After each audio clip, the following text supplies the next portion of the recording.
Hello friends, welcome to the channel. ये हमारा third lecture है क्लॉस्ट्रिडियम परफिंजेस पे। सेकंड में तो हम मॉर्फोलॉजी और पैथोजेनिसिटी कवर कर चुके हैं। फर्स्ट में हम क्लॉस्ट्रिडियम कवर कर चुके हैं, उसके जनरल फीचर।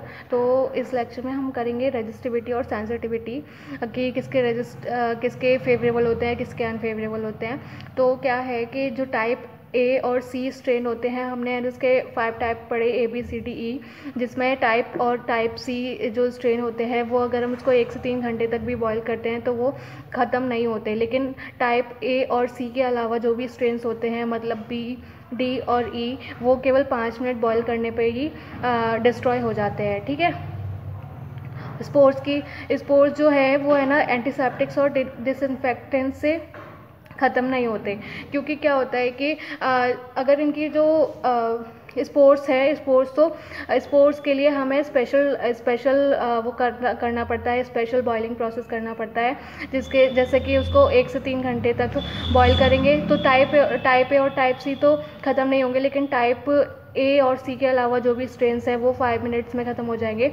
लेकिन ये जो हैं जो स्पोर वाले बैक्टीरिया होते हैं, एक तो वेजिटेटिव वाले होते हैं और एक स्पोर्स वाले होते हैं, स्पोर फॉर्मेशन वाले होते हैं। तो जो अगर इन्होंने अपने आप को खुद को स्पोर्स में वो कर लिया है और फिर हम उसको एंटीसेप्टिक और डिसइंफेक्टेंट से नहीं उसको ख़त्म कर सकते। और इसको ऑटोक्लेविंग पे भी वो स्पोर्स डिस्ट्रॉय हो सकते हैं। अगर हम उसको 121 डिग्री सेल्सियस पे रख दें 15 मिनट के लिए तो वो स्पोर्स हम डिस्ट्रॉय कर सकते हैं। इसके हम पैथोजेनेसिस देख लेते हैं। देखिए, फिर से बोल रहे हैं, गैस गैंग्रीन और फूड पॉइजनिंग पे एक अलग लेक्चर आएगा, वो डिटेल्ड लेक्चर होगा। तो उसके लिए मतलब यहाँ पे हम इसको बहुत प्रिसाइजली डिस्कस करेंगे, लेकिन वहाँ पे हम उसको डिटेल में डिस्कस करेंगे। तो गैस गैंग्रीन देखिए कॉज करता है, फूड पॉइजनिंग कॉज करता है। तो गैस गैंग्रीन कैसे कॉज करता है? देखिए, बैक्टीरिया एंटर करेगा। देखिए, ये वूंड से और जैसे हमें कहीं चोट लग जाती है फिर हम कुछ काम करते हैं सॉइल में, जैसे हम कुछ भी मतलब डस्ट हमारे वूंड पर आ जाती है, हमारी चोट पर लग के आ जाती है, तो ये उसी से एंटर करते हैं। उसी से एंटर करेंगे तो ये टॉक्सिन रिलीज़ करेंगे।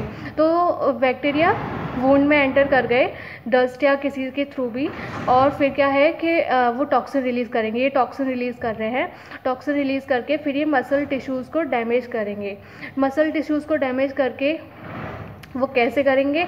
ये हमारी जो मेटाबॉलिक एक्टिविटी होती है, जब ये बैक्टीरिया ग्रोथ करते हैं तो ये हमारी मेटाबॉलिक एक्टिविटी पे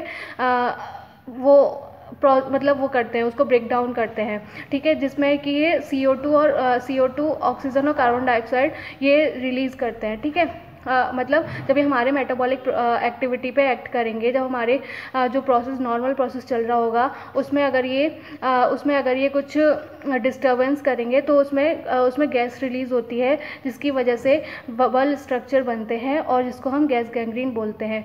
और उससे क्या होगा कि हमारे मसल टिश्यूज़ डैमेज होंगे, वहाँ पे नेक्रोसिस होगी, वहाँ पे इस्चेमिक कंडीशन भी डेवलप होगी, जिसकी वजह से वहाँ पे उसको ऑक्सीजन नहीं मिल पाती और वो पार्ट हमारा डैमेज हो जाता है। ऑर्गन नहीं कहेंगे हम, जैसे अगर हमारे पैर में चोट लगी है तो वो चीज़ हमारी वहाँ पे डिस्ट्रॉय हो जाएगी।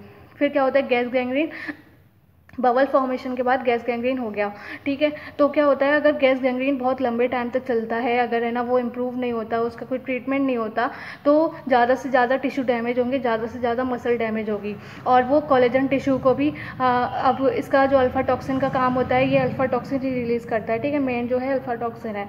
ठीक है, अल्फा टॉक्सिन क्या करता है? कोलेजन और लेसिथिन वगैरह को ही डिस्ट्रॉय करता है। तो यहाँ पे जो कोलेजन टिश्यूज़ हैं वो डिज़ोल्व होंगे और वो और फिर उसको डिज़ोल्व करके, मतलब जो वहाँ की लेयर्स होती हैं उसको फिर वो उससे होते हुए फिर वो ब्लड स्ट्रीम में चले जाएंगे, जिसकी वजह से हमारा ब्लड में भी अगर ये प्रेजेंट होंगे, जिसको हम बोलेंगे ब्लड पॉइजनिंग और इसको हम बोलेंगे टॉक्सिमिया, और ये वहाँ पे जाके भी ग्रो करेंगे।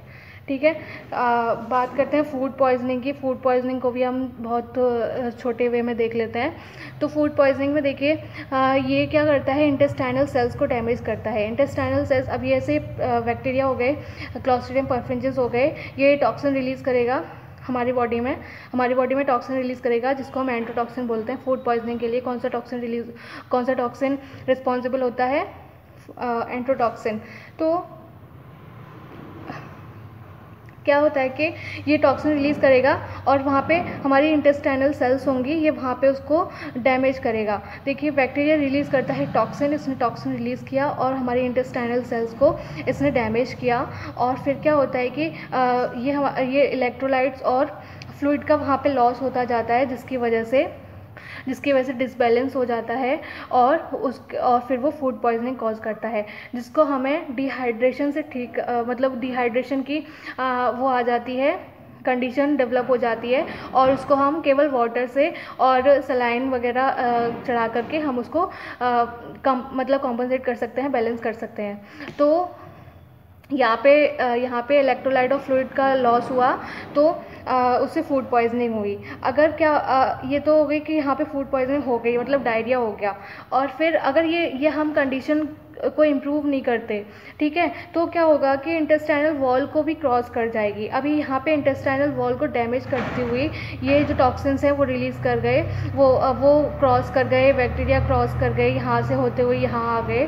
तो क्या होगा कि यहाँ पे जो वो ब्लड स्ट्रीम में पहुँच जाएंगे। ब्लड स्ट्रीम के बाद पहुँचने में जब वो ब्लड स्ट्रीम में पहुँच जाएंगे तो हम उसको कहेंगे ब्लड पॉइजनिंग, ठीक है, क्योंकि ये वहाँ पे भी सर्वाइव कर रहे हैं, वहाँ पे भी ग्रोथ कर रहे हैं अपनी।